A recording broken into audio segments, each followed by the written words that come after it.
পক্ষ থেকে আপনাদের অভিনন্দন, ধন্যবাদ জানালাম এবং কৃতজ্ঞতা জানাই। অনেক সময় ধরে সভা চলছে এবং সেই সঙ্গে রক্তদান শিবিরের কাজ করছে।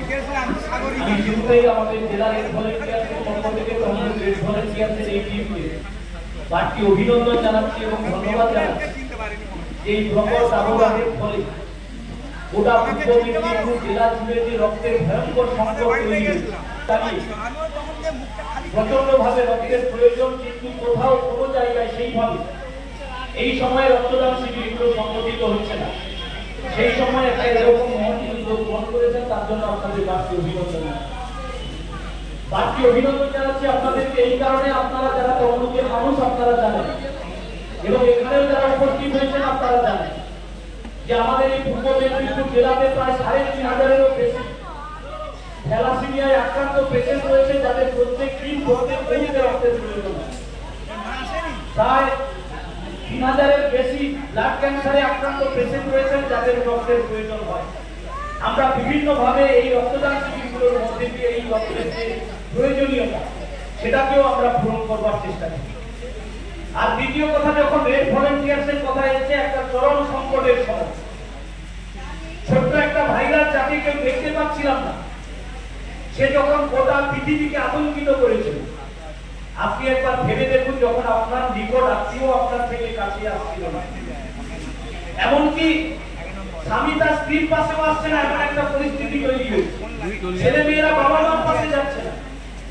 সেই সময় দাঁড়িয়ে রেড ভলেন্টিয়াররা তাদের জীবনের ঝুঁকি নিয়ে এই মৃত্যুঞ্জয়ী বর্ষা পরকে দাঁড়িয়ে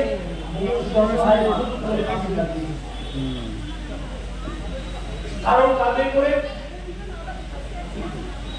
অক্সিজেন সিলিন্ডার পৌঁছে দেওয়া থেকে শুরু করে কারোর বাড়িতে ওষুধ পৌঁছে দেওয়া, খাবার পৌঁছে দেওয়া।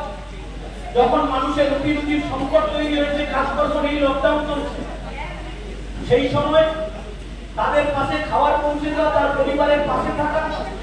এমনকি আপনারা জানেন, যারা পরিযায়ী শ্রমিক হিসেবে বাইরে ছিল, যারা বাইরের কর্মের জন্য বাইরে ছিল, তাদেরকে নিয়ে আসার জন্য বিভিন্ন ভাবে রেড ভলেন্টিয়ার্স কাছে দাঁড়িয়ে।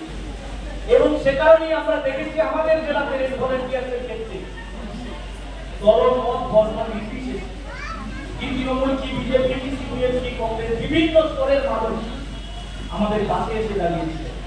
কেউ তখন কোনো বর্ণ দেখেননি, কোনো বন্ধ দেখেননি, কোনো রং দেখেননি। কারণ এটাই মেদিনীপুরের কৃষ্টি সংস্কৃতি ঐতিহ্য, যে মেদিনীপুরের মাটিতে দাঁড়িয়ে ক্ষুদিরাম বসুর মতো বিপ্লবীরা হাসতে হাসতে ফাঁসির মঞ্চে দাঁড়িয়ে পড়েছেন পরাধীন ভারতবর্ষের মাটিতে দেশ মাতাকে মুক্ত করবার।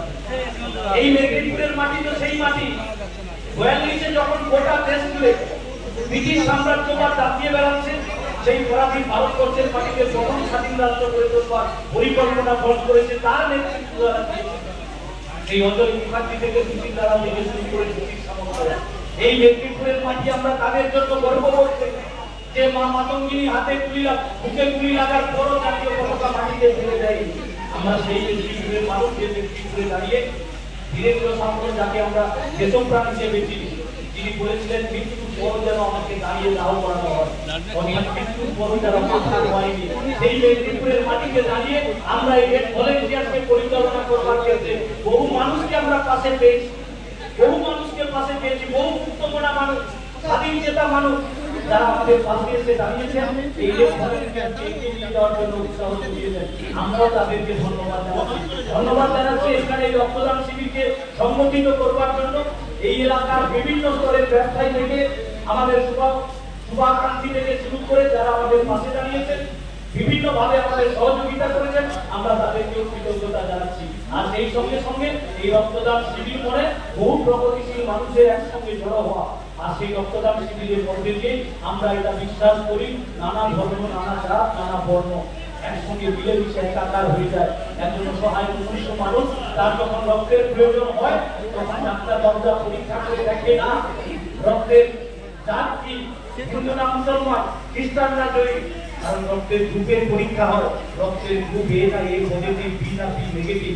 যারা এই জাতের নামে পদ্ধতি করে মানুষের মধ্যে বিভাজন তৈরি করতে চাইছে, তাদের বিরুদ্ধে আমরা এই রক্তদান শিবিরের মধ্যে দিয়ে বার্তা পাঠাতে চাই, যে কবিগুরু রবীন্দ্রনাথ ঠাকুর বলেছিলেন, সময় তুমি হার মেনেছো রক্তদানের কাছে, রহিম চাচা রক্ত দিলে গ্রামের জীবন ভাসে। আমার দেশের কৃষ্টি সংস্কৃতি ঐতিহ্যের ধারক বাহক হিসেবে সেই রবীন্দ্রনাথ ঠাকুর থেকে শুরু করে নজরুল ইসলাম, যিনি এ বাংলার মাটিতে দাঁড়িয়ে সবচেয়ে বেশি সেবা সঙ্গীত লিখেছেন, এখনো পর্যন্ত যদি আমরা কালী পুজোতে গানটা বাজাই, বললে জবাব বল, বললে ক্ষমা বল, সাধনা মায়ের চরণ ধর, কেউ কখনো ভাবেননি এই গানটাকে লিখেছে। তাই এই পরিস্থিতিতে দাঁড়িয়ে এর ভলেন্টিয়ার্সের অনেক বেশি দায়িত্ব এবং দায়বদ্ধতা এই সমাজের মধ্যে ঐক্য বজায় রেখে আমার ভারতবর্ষের অখণ্ডতা, বাংলার অখণ্ডতাকে বজায় রেখে এ বাংলার কৃষ্টি সংস্কৃতি ঐতিহ্যকে সামনে নিয়ে আমাদের এগোতে হবে।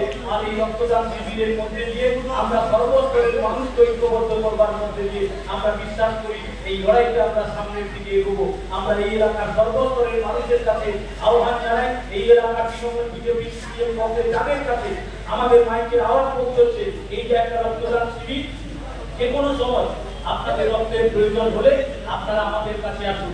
আমরা এই রক্তের কার্ড দিয়ে আপনাকে সাহায্য করতে পারি। এই রক্তের কার্ডে আপনার নাম সংশোধন হয়, তাহলে আমাদের এই ভলেন্টিয়ার্সের কর্মীরা একবারও ভেবে দেখবে না আপনি তৃণমূল করেন, বিজেপি করেন, কংগ্রেস করেন, সিপিএম করেন। আপনার রোগীর পাশে শুয়ে, আপনার রোগীর পাশের বেডে থেকে রক্তদান করবার মধ্যে দিয়ে আপনার পরিবারের মানুষের পাশে দাঁড়াবে। এই দায়িত্ব এবং দায়বদ্ধতা নিয়ে, এই সামাজিক অঙ্গীকার নিয়ে আমরা আমাদের এই ভলেন্টিয়ার্সকে সামনের দিকে এগিয়ে নিয়ে যাব।